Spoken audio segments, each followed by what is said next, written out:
Surely we're getting a team that is loyal to the vision of the company. And what I've discovered is that we have lots of businesses with disloyal people. And when I mean they're disloyal to the vision of the organization. For example, the organization says that our vision is to become number one in Africa. If you ask every single member of the team, do they really believe in that vision? Do they believe that you can actually become number one in Africa? Do they believe that with the inputs that they are making into your business can become number one? So look for loyal people. And this is where the leadership has a huge responsibility, because leadership must ensure that it is consistently painting the picture so clearly that it becomes easy for people to be loyal to that vision. 3 key secrets to sustaining business growth and maximizing opportunities despite all of the challenges that our business people are faced with today. Number 1, business people must have what I call a clear strategy. And I'm going to explain what that means. Clear strategy. Number 2, you must have what I call a customized structure. Customized structure. And number 3, you must have what I call collaborative systems. These 3 things would help any business thrive and survive regardless of the challenges. If businesses embrace these 3 secrets, clear strategy, customized structure, and collaborative systems properly, what would happen is that they would experience growth in terms of profit and growth in terms of reach.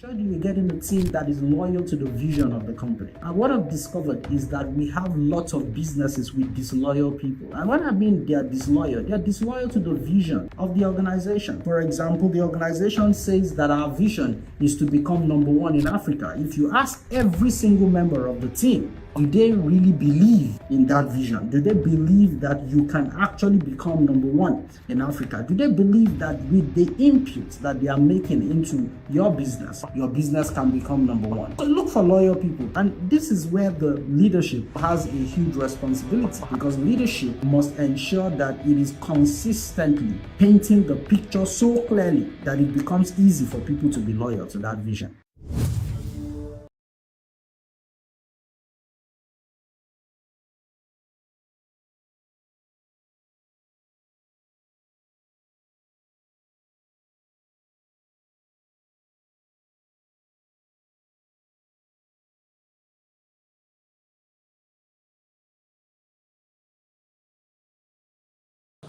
Three key secrets to sustaining business growth and maximizing opportunities despite all of the challenges that our business people are faced with today. Number 1, business people must have what I call a clear strategy. And I'm going to explain what that means. Clear strategy. Number 2, you must have what I call a customized structure. Customized structure. And number 3, you must have what I call collaborative systems. These 3 things would help any business thrive and survive regardless of the challenges. If businesses embrace these 3 secrets, clear strategy, customized structure, and collaborative systems properly, what would happen is that they would experience growth in terms of profit and growth in terms of reach.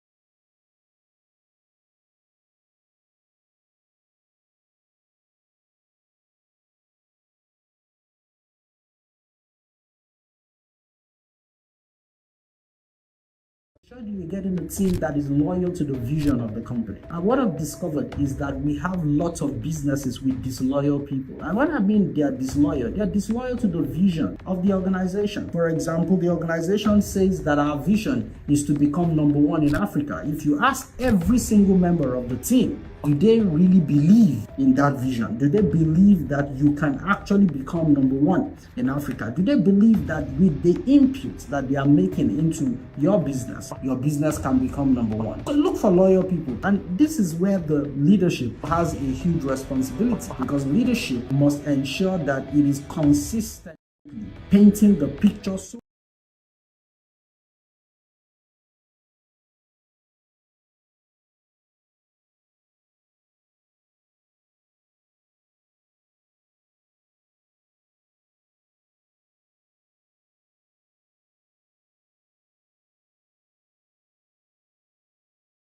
Three key secrets to sustaining business growth and maximizing opportunities despite all of the challenges that our business people are faced with today. Number one, business people must have what I call a clear strategy. And I'm going to explain what that means. Clear strategy. Number two, you must have what I call a customized structure. Customized structure. And number three, you must have what I call collaborative systems. These three things would help any business thrive and survive regardless of the challenges. If businesses embrace these three secrets, clear strategy, customized structure, and collaborative systems properly, what would happen is that they would experience growth in terms of profits and growth in terms of reach. clearly that it becomes easy for people to be loyal to that vision.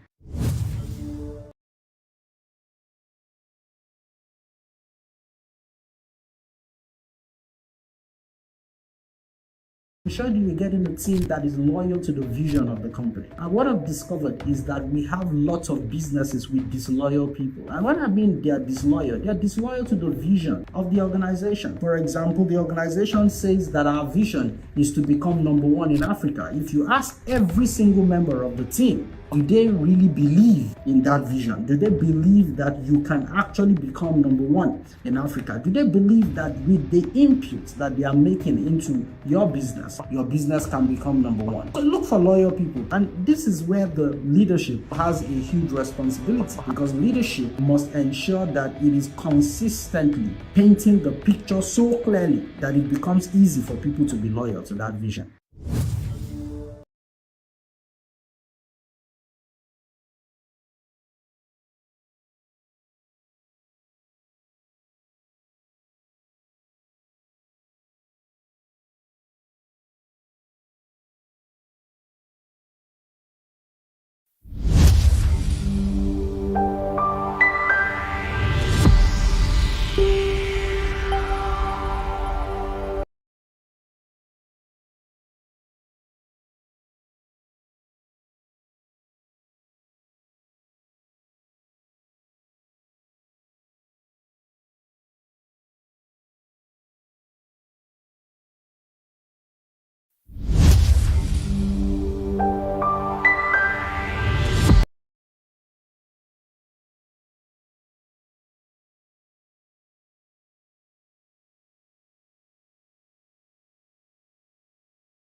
Hello, and welcome to the June edition of the Business Leadership Masterclass. My name is Dr. Joshua Ademuwagun, and I'm excited to have you join me today. You know, last month was special. We spoke about attracting customers that make profit. I believe that you actually have started to practice the things that you learned. What I would want you to do is, as many of you that has joined us, can you just put a comment in the chat section, right? Just put a comment, and the comment should be something that you learned and something that you've started to practice, about what you learned around attracting customers that grow profits, right? I spoke about a lot of things. I spoke about the fact that businesses that focus on value would always deliver profits, right? Because value is about problem solving, solving the problems of customers, solving the problems of the various people that would buy from you. So your product or your service is actually a solution to a problem that individuals are facing. So you will never grow out of profit, except if you don't do certain other things right, which we will talk about as we take the various sessions of the Business Leadership Masterclass. Well, I'm excited to have you join me today. And it's amazing that it's the 6th month of the year, right? 6th month of the year 2025. January, February, March, April, May, and here we are in the month of June. And in this month's edition of the Business Leadership Masterclass, I will be talking to you about the first step to winning the market. The first step to winning the market. I understand that there are always going to be lots of things to do if you want to win and dominate in whatever market you're playing in. However, there is always a first step, regardless of all of the other things that you might be involved in doing or you will be advised to do. Maybe it's even things that you've heard from the other sessions of the Business Leadership Masterclass, right? Or things that you've heard from other people. There is always a first step.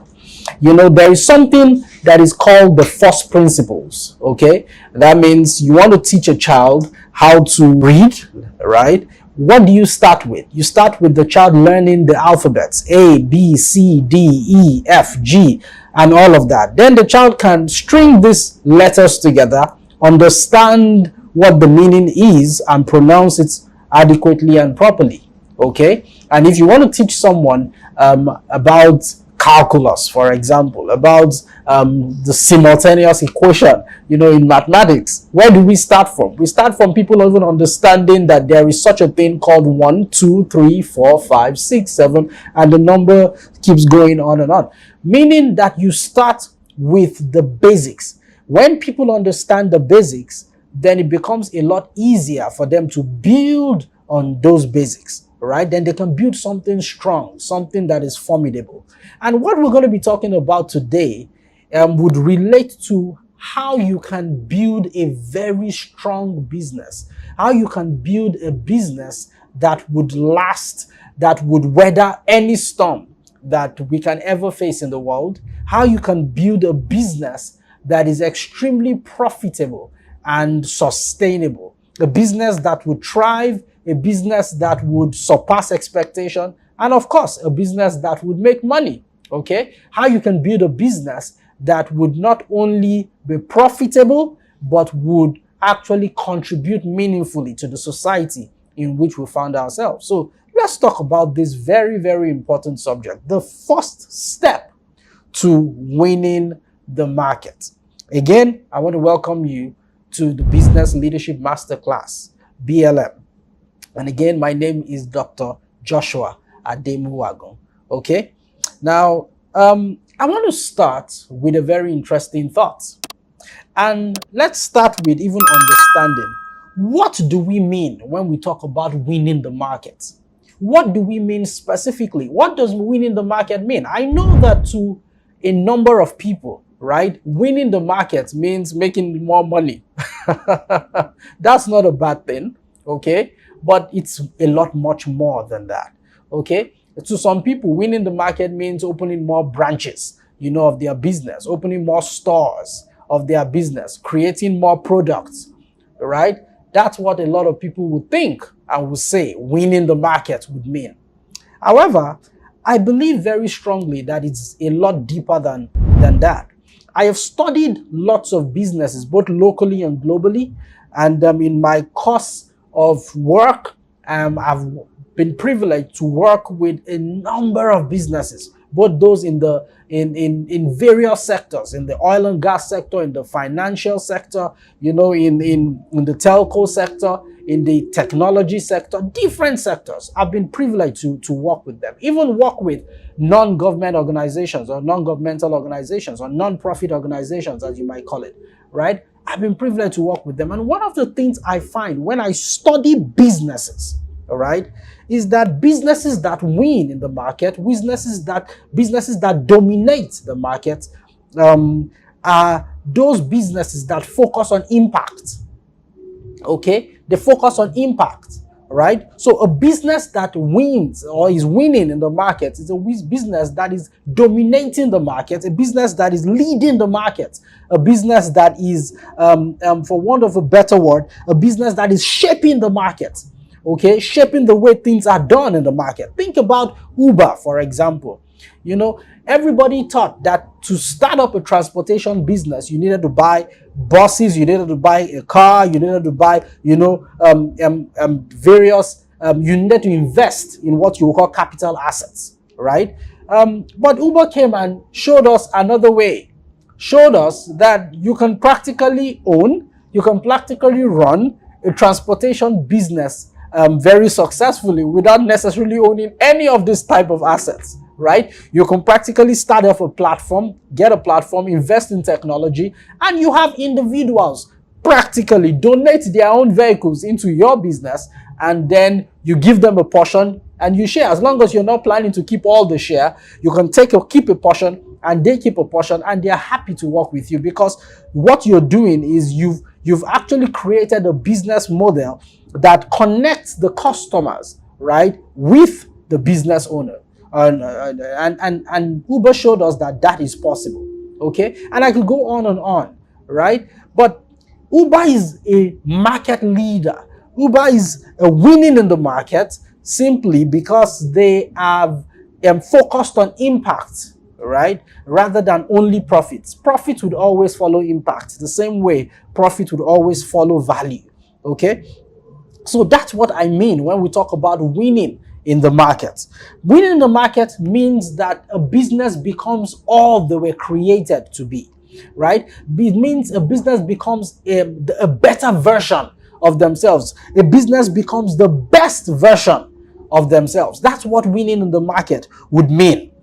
Now, Peter Drucker said something very, very remarkable, and I believe very strongly that to win in the market, business owners and business founders would need to begin to see their businesses rather as a tool, okay? As a tool to shape society, a tool to, make impact, a tool to transform the way we do things, all right?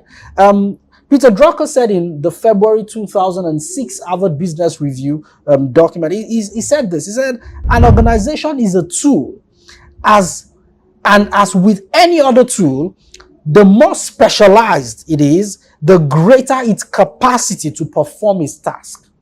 An organization is a tool, right? Business owners would need to begin to see their business as a tool that they have, right? And that the advantage of having this tool is to be able to shape society, to be able to dominate society, lead society, to be able to make life better for the people that would exist in the society. So business owners and founders must see their business as a very important tool to shape society. All right? Now, how do we win in the market? How can your business win in the market? Now, from my study and from experience, right, from running businesses and from consulting for businesses, I've discovered that there are three key things that you require or you need to do if you want to win in the marketplace. The first is called strategic planning. Strategic planning. Yeah. I'm sure some people are saying, oh, strategy again. Yes, strategy, right? Strategic planning. That's the first. The second is strong strategic execution. It's not enough to have a plan. You must be able to execute that strategy in a very strong way. So a commitment to strong strategic planning, right? And a commitment to what? Strong strategic execution. It's not enough to plan. It's important to execute strategically and strongly. So let's talk about strategic planning. You're talking about vision, you're talking about goals, you're talking about plans. Those are three key elements that aid and help strategic planning to happen. Now, for you to be strategic in your planning, okay, there are 4 questions I believe you must answer. When you answer these 4 questions, what happens is that you are better placed to win in the market as a business. All right, you're better placed. So I'm reminded of the story of Julius Caesar and how Julius Caesar defeated a larger army of the Gauls by using a lesser army in terms of numbers, right? But all he did was that he was a lot more strategic than the Gauls. Strategy would always win wars. I'm telling you, strategy would always win wars. If you want to win, you must focus on strategy. As a matter of fact, strategy is more powerful than force. Strategy is more powerful than numbers. You can have a small business with 30 people shaking the world, winning in the market, and doing great things. People always think that the larger the number, the more probability of success, or the higher the probability of winning. But I tell people absolutely not, because we've seen businesses that defied the odds, and with something that you would have termed was to their disadvantage, they turned everything around and they succeeded massively. For example, I remember many years ago consulting for a particular business, right? Andela, they are called. Most of you will know Andela. Great business, great business. I mean, at the time when I was consulting for them, they had just spent 5 years in the markets. And in those 5 years, they had done great stuff in Nigeria. They were doing great stuff in all over Africa. They were doing great stuff in America. They had their headquarters in New York. I mean, I was amazed at what Andela achieved in just 5 years. That was not the norm. Many years ago, for a business to get to the level in terms of results that Andela was operating at, they needed to have existed for some 20, 25 years, 30 years. Then they can begin to dream of, impacting the world at a certain level. But you see, we don't have businesses that are defying all of those odds. So it's not a matter of numbers or age. Why? They have superior strategy, compelling strategy. They understand what I'm about to show you and what I'm about to teach you today. They understand it and they practice it, so they see results. Now, wherever your business is, if you are planning to start a business, well, there's a good session for you. You're going to learn a lot.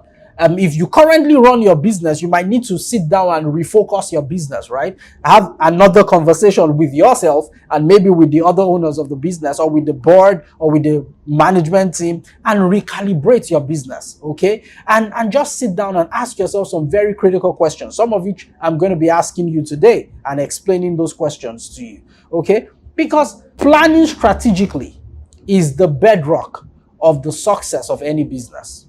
Okay, and I'm speaking very naturally now.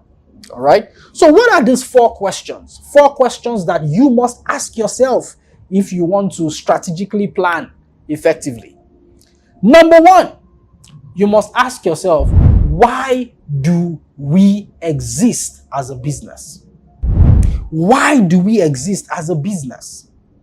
And the answer to that question better be better than we exist to make money. Businesses that exist to make money, all right, I've discovered do not last. So you must be existing for something bigger than money. That's what I'm telling you.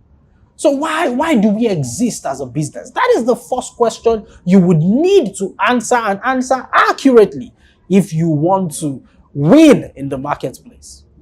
Businesses that know the answer to this question accurately win flawlessly and seamlessly in the market. They are the businesses that are thriving and the businesses that are doing well in the market. They are the businesses that we all now look up to in the market. Why? Because they understand why they exist, right? The second question that businesses that win in the marketplace ask and answer is, what environment are we operating from? What environment are we operating from? A lot of business people do not understand the environment they are operating from, and they do not do a consistent environmental scan to understand, the complexities around the environment they exist in, the merits of the environment they exist in, the demerits of the organization they exist in, and the likes. So it's important to ask yourself, what environment are we operating from as a business? The third question that you must ask and answer if you want to win in the marketplace is the question, who are our competitors? And I'm talking about your true competitors, because I've discovered that a lot of business people do not have the right perspective around who their competitor is or who their competitors are. And I'm going to share a story with you around Coca-Cola and show you how misrepresenting who your competitor is can be a big problem, okay? And then the fourth question, or the last question that I'll touch on in our session today, that I believe you must ask yourself if you want to win in the marketplace, and you want to be able to strategically plan, is the question, who are my customers? Very important question. So why do we exist? What environment are we operating in or from?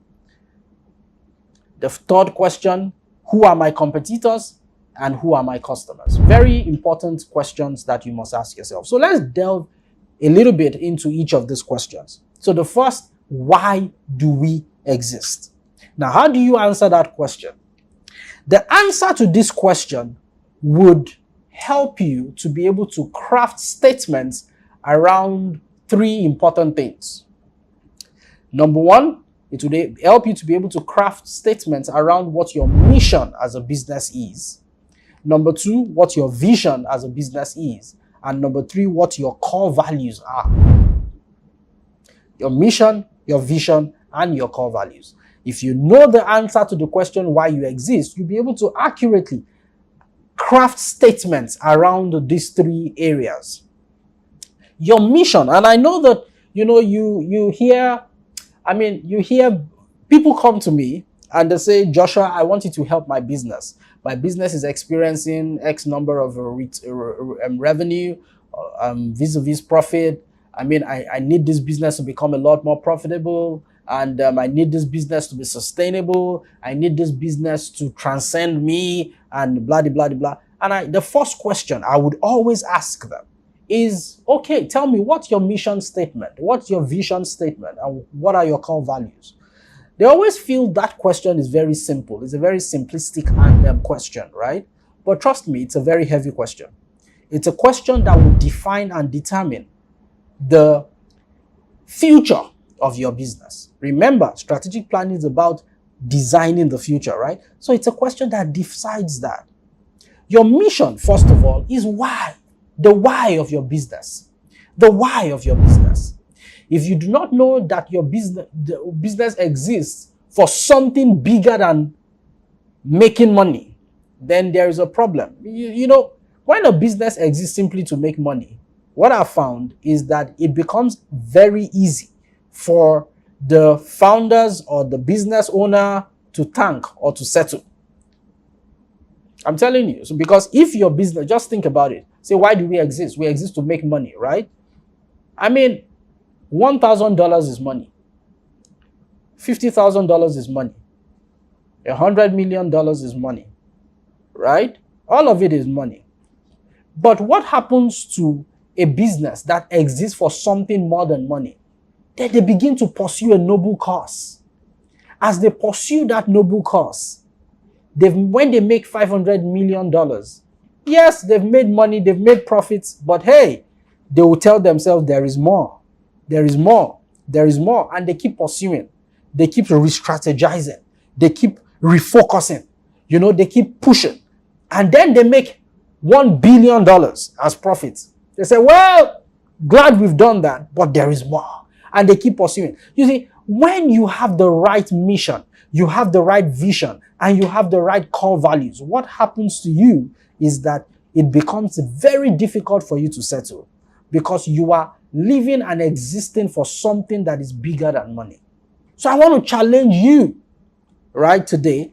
Your mission statement, your vision statement must be bigger than we want to make money, right? It must be something that is a cause that you want to achieve. And you might not be able to achieve that cause in your lifetime, right? But you keep pursuing and you see your business as a tool to achieve that cause. Is it making sense to you, right? You see your business as a tool to achieve that cause. So your mission is your why, right? Why does my business exist? Your mission is, what do we do now, right? How do we serve our customers, right? Who are we serving? Your vision is your what? Is that picture what success looks like to your business, right? That is your vision. And your core values are the behaviors that will govern your operations, the behaviors that will govern how you will go about fulfilling your mission and achieving your vision. The behaviors, you must be able to capture those behaviors. Okay? Now, let me introduce you, in case you're not aware of it, to a concept. It's called the Golden Circle concept. Now, this concept was created and popularized by a man by the name Simon Sinek. It's a beautiful concept, beautiful concept, beautiful concept. I've used that concept to work for organizations, used it in my own business, used it in my life, right? It's a beautiful concept because it's a concept you can apply to your life and you can apply to your business. You can even apply that concept to a nation. As I look at nations, I can dissect a nation using the golden circle, right? And nations that do well, businesses that do well, individuals that do well, obey the law of the golden circle. What is the golden circle? Now, you see on the screen what the golden circle looks like. Is that okay? And what you can see is that in the middle, there is, so it's 3 concentric circles. In the middle, you have the word why. Then after that, you have the word how. And in the outermost circle, you have the word what. Meaning at the heart of what any business should be doing should be why they do it. Very important, why they do it. If you're not able to define why, a lot of things will go wrong. Jim Collins calls it coming up with what he calls big, hairy, audacious goals, right? And you defining your burning why. Why? It's a very important question to ask. Simon Sinek says it this way. He says, people don't buy what you do. People buy why you do it. People don't buy what you do. People buy why you do it. Why is extremely important. Extremely important. And, your why is your purpose. Is why we exist as a business. Why we exist as a business. Why are we even coming on the scene? For example, there are a number of airlines and we want to start our own airline. Why do we want to start our own airline? It is that need that you exist to solve, right? Somebody thought about the fact that, people exist in different spaces and they always want to connect, right? Without not necessarily picking up a phone to dial each other or call each other. Facebook was created.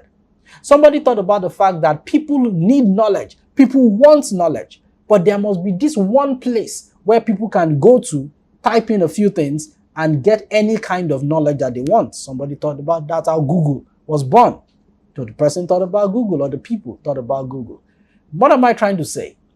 People who ask why and pursue fulfilling the big why, right, would always build great businesses. Now, Apple, for example, mission statement is to bring the best user experience to customers through innovative hardware, software, and services. right? They want to make the best products on earth and to leave the world better than they found it. So with Apple, you see, they create a product, everybody's raving about this product, people are excited about this product. To them, that has been achieved. They move on to the next. Why? They want to make products that will leave this world a better place than they found it. And you know what? The good thing about being better is that there will always be better. I don't know if that makes any sense to you. So you make something that is better than the previous now. Immediately you make it, then there is another opportunity to make something better that will beat what you just made in terms of features, specs, and the likes. So you can see, and you now understand why Apple is worth what it is worth and why Apple is as valuable as it is. Why? Because their mission is bigger than themselves. Their vision, their mission and their vision is generational, is general, includes everybody, and it is global. They are thinking about the world. Facebook says their purpose or their mission is to give people the capacity to form communities and bring the globe closer together. Can you see that? That's their goal, to make the world a smaller place. So they invest, Mark Zuckerberg and his team invest in Facebook, build Facebook, and every day they are developing various features that will help achieve this mission. While they are doing that, they see WhatsApp. Oh, this is another opportunity to bring people closer together and form communities. They buy it up. They see another, they keep doing that. Why? Because they have a mission that is bigger than them. Google, for example, mission statement to organize the world's information and make it universally accessible and useful. Is this making sense to you? Right? And I can go on and on. Amazon, they want to be the earth's most customer-centric company.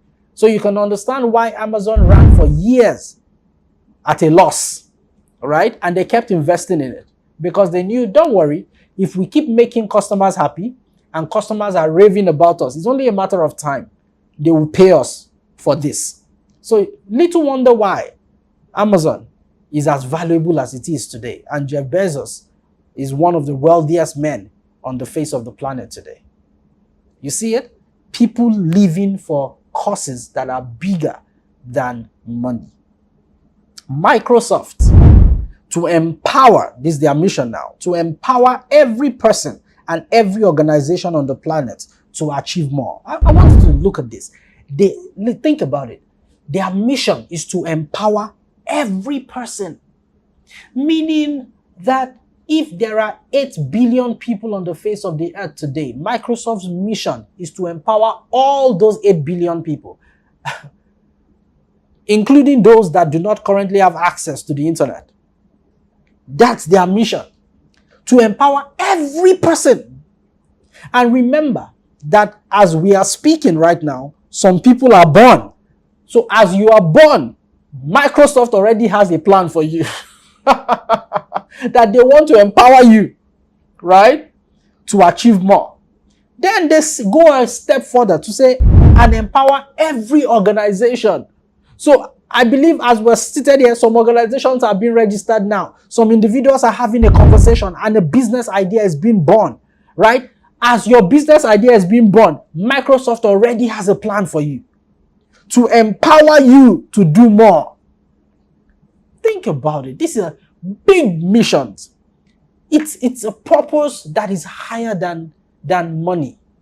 Now think about it. If I empower 8 billion people, what does that automatically mean? It means 8 billion people are going to pay me. You see it? It also means every company will pay me. What am I trying to say? As you craft your mission statement, as you craft your vision, as you craft your core values, right? I want you to think beyond money. Think about a cause. Think about something bigger than you. Think about what is the scope of the operation you want to have. Think big. That's what I'm saying. Think big. So while your mission would define your why you exist as a business. Your vision is what you see at the end. So for example, your mission. What is our mission, for example, in leadership in functional excellence life? What is our mission? Our mission is to change the world and shape culture. We want to change the world and shape culture by enabling both individuals and organizations to discover, understand, and function in their purpose in a sustainable way. That's why we exist as life. We want to change the world. We want to shape culture and want to enable individuals. So every single individual that exists, everybody is our target. We want to enable individuals and enable organizations, right, to discover, to understand, and to function in their purpose. That's why they exist, right? And we want to do this in a very sustainable way. That's our mission in life. And at life, our vision is to empower individuals and organizations to become all they were created to be. So until we see you become all you were created to be, we are not satisfied. Think about it this way. Think about it from the perspective of potential. What is your potential? Your potential is not what you've done. Your potential is what you can do that you are yet to do. That is your potential. Your potential is what you can become that you are yet to become. So you see a seed of maize, right? Or corn, right? That seed is a seed. But if I ask you what is this, you can easily tell me it's a seed. But when you look at it through the lens of potential, it is beyond the seed. Because you plant this seed, the seed produces a cob of maize, and that cob of maize, I plant it. After a while, and after some time, I would have an entire farm of maize. Every farm started as a seed. Every farm started as a seed. The person who you are sitting next to, I don't know, in case you're sitting next to someone to watch this, right? You have no idea what that person can become. That's why I don't treat people anyhow. Because I look at people and I treat them based on potential, my understanding of potential. Somebody who is the janitor today can become the president tomorrow, because there are stories of janitors that have become presidents. Somebody who, you just walk by casually on the road today might be the person who would employ you tomorrow. I deal with people from the perspective of potential. I see things from the perspective of potential. I see businesses from the perspective of potential. So at life, we look at businesses, we look at people, and we see them from the potential perspective. And we work with you as a business and as an individual to become that potential that we see. And remember, there is really no end to potential. When you think you've achieved all that you can achieve, there is more. There is more. There is more. Okay? So, I just used us as an example of what I'm talking about. And then, the last element is your core values. Your core values are your behaviors. You must be able to craft this out very neatly. What are your core values? What behaviors would you permit? What behaviors would you not permit in your business? And what behaviors can empower you to achieve your vision and your mission? Right? What behaviors can? And I know now everybody, integrity, honesty, people just copy somebody else's core values and paste it. I always advise people not to do that. Sit down, ask yourself very honestly, what kind of business do I want to build? And what kind of behavior do I want to see in that business? That would define the core values that you're going to document, right? Because you can have the same core value, right, written out, and it can mean two different things to two different organizations. All right, so let's go to the second question, which is, what environment are we operating from as a business? And that is using the PESTLE analysis, right? And PESTLE is an acronym for P, political, E, economic, S, social, T, technological, L, legal, and then the last E, environmental. Is that okay? So let's pick each. Now, when you talk about political, You're talking about the government policies, government regulations. You're talking about the perception of the government, to the things that would relate to your business. What is the government's body language to your industry, to what you are trading in, and the likes. There was a time for many years, right? There was a government regulation that came out in Nigeria against using cryptocurrency, right? That policy alone impacted all of those who wanted to use cryptocurrency. So if you were in the cryptocurrency business, you had to do it covertly, right? You couldn't do it openly. Then another government comes and says, you know what? People can transact in using cryptocurrency.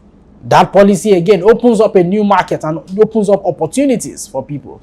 A government can come in and say, you know what, we're banning a particular good from coming into the country. And if your business is centered around importing that particular good, then you're in trouble, right? And if a government bans a particular good from coming into their country, what it automatically means is that the government is saying those within the country that produce that good that is banned, then they now have an opportunity, right, to ramp up production and maximize profits and increase revenue, right? Because they now have a market, a whole massive market available to them. So government policies play a huge role, from a political angle in terms of what is happening in the environment and the impact it can have on your business. Okay? Now, let's talk about economic. Economic speaks specifically, to the economic health and the economic impact of the environment in which your organization is operating in, right? What is the GDP of the country that you're operating your business from, right? So all of that, it has its implications. Social, by social, we're talking about the cultural and demographic elements, right? What is the culture? Some people start up a business that culturally might not be aligned with the people in a particular territory. Okay?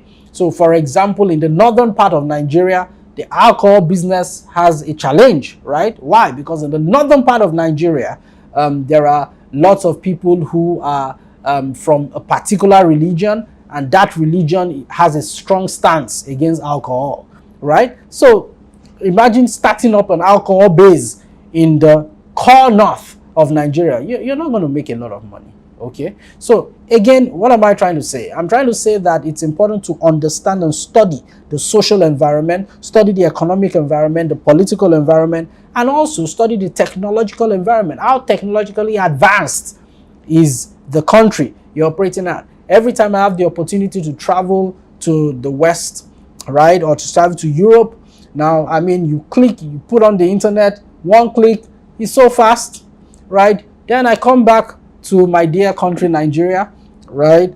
And the internet in some places are great, in some other places are not so great. So, the technological advancement has an impact on the kinds of businesses you want to start. So you start up a business and say, you know what, this business is going to run purely on technology, and you're in an area that has technology issues. You already know that the business is dead on arrival, right? You'll struggle, okay? And then it's important to also study the legal landscape. The legal landscape, right? What are the regulations that surround the business you want to go into? Some people are not even aware. They just have a bright idea and they want to start pursuing that idea. When you have a bright idea, it's okay. Can take that idea and sieve it through these things I'm talking about, right? Sieve it. Is there any regulation that would impact the way I would operate this business? Okay?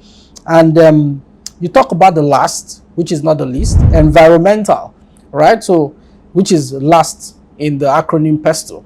And by environmental, you're talking about the ecological, right, aspects of the business. So you want to start an agricultural business, right? And yeah, you start the agricultural business in a very urban center. The challenges are going to be there. Okay? So what am I trying to say? Study, do a personal analysis on your idea or on your business, and what you would find are opportunities that you can maximize, threats you can then work to mitigate, and you can position your business better to win in the marketplace. The second tool that helps you to sort of understand the environment is the SWOT analysis. Now, the good thing about the SWOT analysis is that the SWOT analysis does an analysis of the inside and the outside of your organization. Okay? So with the SWOT analysis you're talking about is an acronym too, where S means strength, right? What are the strengths, internal strengths of your business? Okay, what is your business good at? So you're starting up a business, you have certain networks, you have certain connections, that is a strength. All right, you have some very talented people, that is a strength. For example, at Life, we have very talented people, right? Wonderful people, very loyal people, that is a strength. Okay, then you talk about weakness. Weakness speaks to areas of development, right, internally for the business. So maybe you do not have enough money to push out your product the way you want. So funding is a weakness. So, I mean, just identifying what the weaknesses are. And then you want to talk about O, which is opportunities. Now, from the first two conversation, you can already spot out opportunities. What are the opportunities you have as a business, right? The government bans, for example, a particular product, right? A particular agricultural product. And that is the business you're in. What is the opportunity then? The opportunity becomes you can sell that product to everyone in Nigeria, right? Or in a particular country, right? Then T, threats. Threats and opportunities are always external. Is that okay? While strengths and weaknesses are internal. So with opportunities, you're looking for opportunities outside. With threats, you're looking at what are the threats, competitors, what kind of competitors are you against, and the likes. Okay? So using PESTLE and SWOT, you can accurately define the kind of environment that your business is operating from. Is that okay? Now, let's go to the third question. And the third question is, who are our true competitors? And this is a very good question. I would want to look at this question by telling you the story of Coca-Cola. Now, in the 1980s, a man by the name Roberto Goizueta became the MD CEO of Coca-Cola, right? At that time, Coca-Cola had 35% of the US market share. They were dominating, but PepsiCo was giving them a good run for their money. So Coca-Cola and Pepsi were at loggerheads on who the market leader would be and be for a long time, okay? And then Roberto Goizueta becomes the CEO or the MD. So up until that time, everybody in Coke saw everyone in PepsiCo as competition, right? Saw the PepsiCo business as competition. And in a very uncertain and a very interesting way, Roberto Goizueta decides at the very first meeting that I was going to have with the senior executives of the business to ask three very powerful questions. Robert Goizueta was going somewhere. He wanted them to change their perspective. He wanted them to experience a paradigm shift, right? But he felt if he tells them, they might not get it. So he decided to ask questions. The first question he asked was this. He said, what is the average per capita daily consumption of fluids by the world's 4.4 billion people? That was the population at that time, right? The average per capita daily consumption of fluids. Now remember, these were senior executives, very smart people in the room, okay? And they answered 64 ounces, right? And they were correct based on the data and statistics that they had. And then Roberto Goizueta goes ahead to ask the second question. He says, what is the daily per capita consumption of Coca-Cola? Now remember, he had asked for daily, technically, let's put it in very simple terms. What is the consumption of fluids generally? Every kind of fluid, water, Coke, coffee, Pepsi, every kind of fluid. What is the consumption, daily per capita consumption of those fluids all over the world? And people had said, the guys in the room had said 64 ounces for each individual. And then he's gone ahead to say, what is the daily per capita consumption of Coca-Cola specifically now? And they said, well, less than 2 ounces, so 1 point something ounces out of the 64 ounces. Then Roberto Goizueta asks the third and final question. He says, what is Coca-Cola's market share of the stomach globally every day? They could hardly answer that question, right? Because it was scarcely measurable. And after he asked the third question, the light bulbs came on in the room. People began to think. Said, wait a minute. Maybe our problem is not Pepsi. Maybe our problem are the other liquids that people are drinking. Those are the real competition, right? Roberto Goizota led the senior execs of Coca-Cola to begin to see that PepsiCo was not the issue. If they could think bigger, the pond was bigger actually, right? If they could think bigger, then they will see that the real enemy, the real competition were tea, coffee, milk, juice. The real competition was water.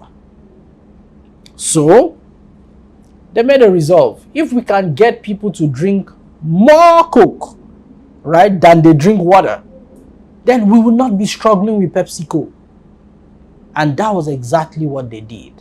And trust me, the share price, the profitability, the market share of the Coca-Cola business jumped massively by that simple paradigm shift. Sometimes you are judging who the real competition is wrongly. So I have a question to ask you today. Who is the real competition of your business or the business you want to start? You must identify who they are, because the competitor you do not know, you can never outsmart. The competitor you do not know, you can never outsmart. Then I go to the fourth and final question. Who are our customers? Who are our customers, right? Now, how do you identify your customers? There are 4 segments of customers, right? We have different schools of thought on this. There are people who have about 8 segments. I just want to stick, for the sake of simplicity, to 4 segments. There are customers that are your customers from a demographic point of view. That's from a perspective of age, gender, occupation, education, income, marital status, religion, or ethnicity. So they buy your product because it appeals to any of this. Either it appeals to their age range, appeals to their religion, appeals to their ethnicity, it appeals to their education, it appeals to their income, they can afford your product, so you can divide your customers. So demographics.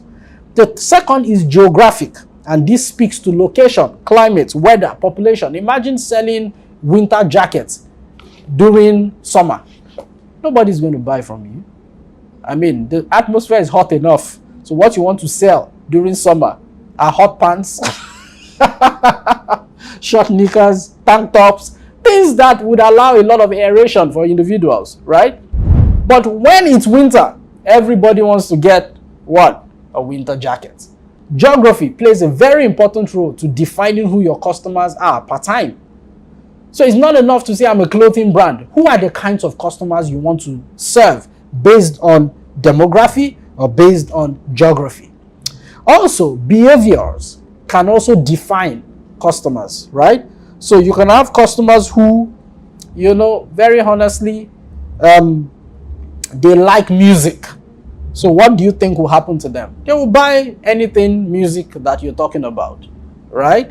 And then you have psychographic segmentation, which is the last, which speaks to personalities, people's values, people's beliefs, interests. There are some products people just buy for the sake of interest, right? Their lifestyle, their hobby. Of course, there are times that there is an intersection between these 4 or 1 or 2 of them, but it's important to look at these customer segmentations: demography, geography, behavior, and psychographics. You look at these 4 segmentations and see how to, so based on these segmentations, which customers do I want to serve? When do I serve them? And how do I serve them? Okay? Now, having said all of this, I want to conclude today by saying, or quoting Harris Jones. Harris Jones said, failing to plan is planning to fail. Hope is not a plan. A lot of people start businesses and they hope that one day customers will just start flooding my business and I would make a lot of money and I'll be able to do all the great things I want to do. Hope is not a plan. Hope is not a strategy. Okay? Hope is not a plan. Hope is not a strategy. If you want to win in the market, you have to plan for it. And failure to plan is actually planning to fail. So, remember the 4 questions. Why does my business exist? What environment am I operating from? Right? Who are my competitors? And who are my customers? If you answer these 4 questions accurately, you would have addressed the critical elements, not all, but the critical elements that would make for creating a good strategic plan. With that strategic plan, you can win in the market. You can be competitive effectively, and you can gain market share. Trust me, you do this, your business begins to make impact. Your business begins to make impact, your business begins to make money. All the profit you're looking for, all the revenue you're looking for, exist in the land of impact. So, I want you to practice these things, and I want to say thank you for joining me again today on this Business Leadership Masterclass session. I believe that you've learned 1 or 2 things that you can take and run with and experience a lot of profitability and, more importantly, impact through your business.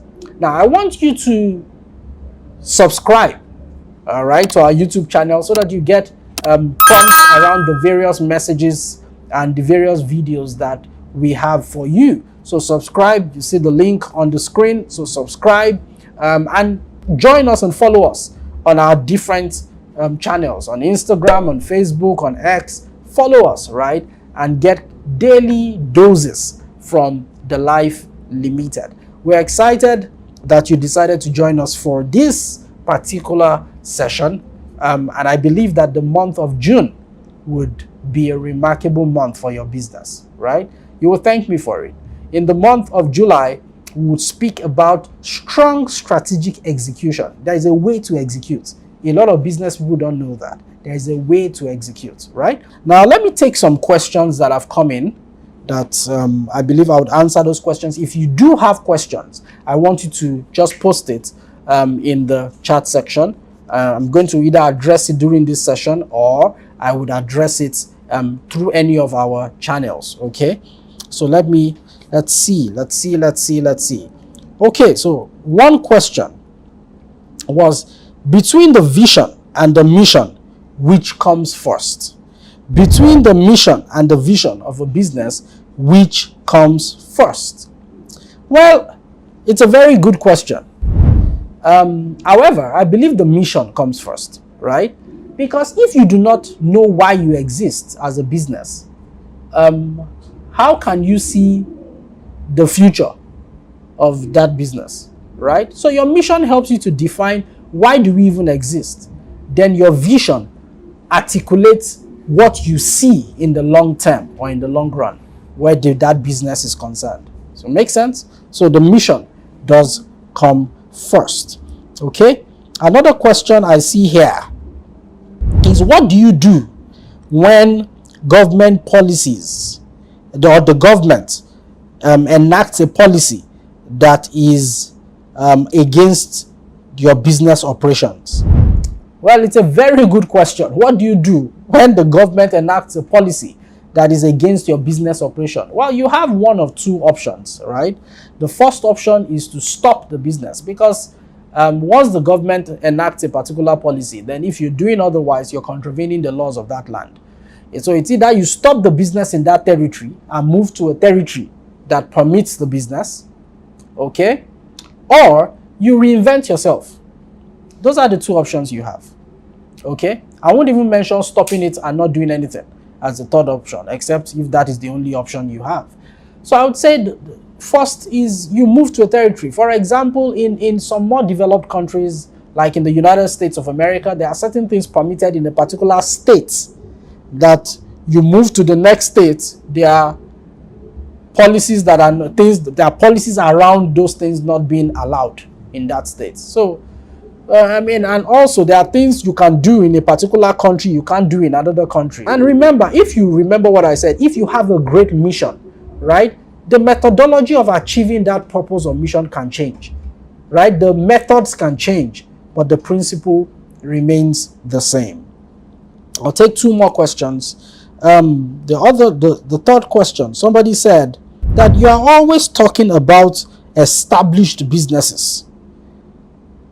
Are there not local businesses that are doing very great things too? That's a very interesting question, right? Yeah, so I talk about global businesses or foreign businesses, as you might want to call them, for a reason, right?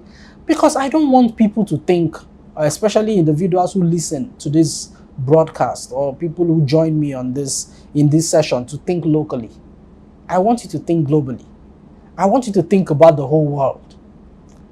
Forgive me, but I think a lot of local businesses are very small-minded, right? There is nothing wrong in starting small, and that's not what I used to judge. But what I used to judge is how far are they seeing, right? So I talk about global businesses to challenge you so that you can think of global. Now, all of those global businesses I talk about, you know them, even though most of them, or if not all of them, do not have their headquarters in our local space, right? But you know them because they also operate in our space, right? So I talk about global businesses because I want you to think big. So that's why, all right? I don't have anything against local businesses. I have some local businesses that I think are fantastic and I think are doing well and I think are on the right path.